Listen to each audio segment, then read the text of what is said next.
نحمده ونصلي على رسوله الكريم أما بعد فأعوذ بالله من الشيطان الرجيم بسم الله الرحمن الرحيم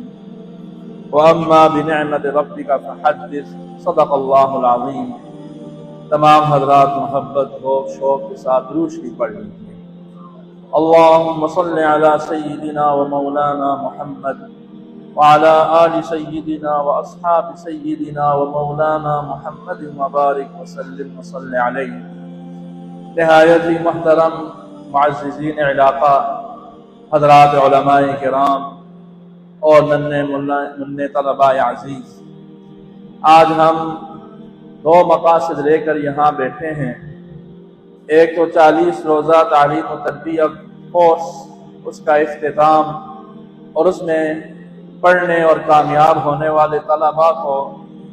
ان کی حوصلہ افزائی کرتے ہوئے انعامات تشریح دیے جائیں گے۔ اور اس کے ساتھ ساتھ آج چونکہ 14 اگست بھی ہے اور یہ وہ دن ہے جس دن تاریخ عالم میں اس دنیا پر دوسری عظیم الشان نظریاتی مملکت کا وجود دنیا کے نقشے پر ابھرا۔ اس سے پہلے نظریاتی مملکت صرف ایک تھی اور وہ جزیرہ نما عرب میں مدینہ منورہ ہے، جس کی بنیاد نظریاتی طور پر اسلام کے نظریاتی اصولوں پر اور کلمے کی بنیاد پر رکھی تھی رحمت عالم جناب نبی کریم صلی اللہ علیہ وآلہ وصحبہ وسلم نے۔ اور اس کے بعد اسلامی نظریاتی طور پر جس کے لیے جدوجہد جاری رہی اور ایک لمبا عرصہ آپ کو یہاں جمع کرنے کا یہ بھی مقصد ہے کہ 1757 میں جب انگریز نے قبضہ کرنا شروع کیا، اس وقت سے لے کر کے 1947 تک کا یہ سارا عرصہ یہ جہاد پر مشتمل رہا، کبھی زیادہ کبھی کم، کبھی مختلف علاقوں میں، کبھی پورے ہندوستان میں۔ 1857 تک بھرپور جنگ آزادی جاری رہی۔ 1857 کے شاملی کے میدان کے بعد طریقہ کار تھوڑا بدل دیا گیا،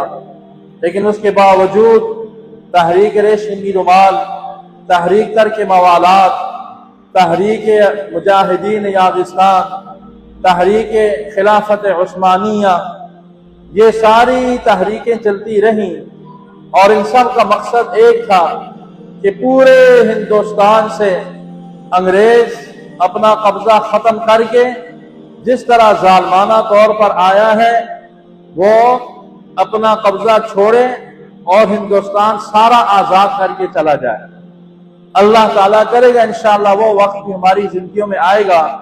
جب پورے ہندوستان پہ یہ سبز حلالی پرچم لہرائے گا انشاءاللہ۔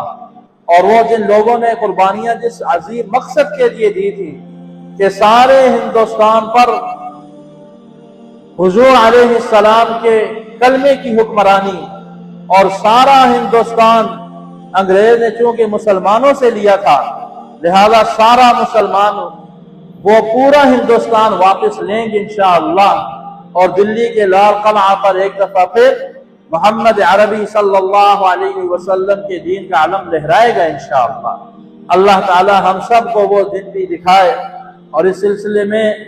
ہماری افواج نے جو انتہائی دلیرانہ سر انجام دیا معرکہ اور دشمن کو وہ سبق سکھایا،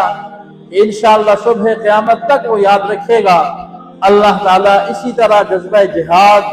سب مسلمانوں میں بیدار رکھے، اور جس مقصد کے لیے جو لوگ میدان عمل میں ہیں اللہ تعالیٰ سب کو ان کے اپنے مقاصد میں کامیاب فرمائے، اور اللہ تعالیٰ اس ملک کو دینی بقا کے ساتھ، یہ یاد رکھیے اس ملک کی بنیاد کلمے کی بنیاد پر ہے، لہٰذا یہاں مسجدیں ہوں گی، مدارس ہوں گے، خانقاہیں ہوں گی،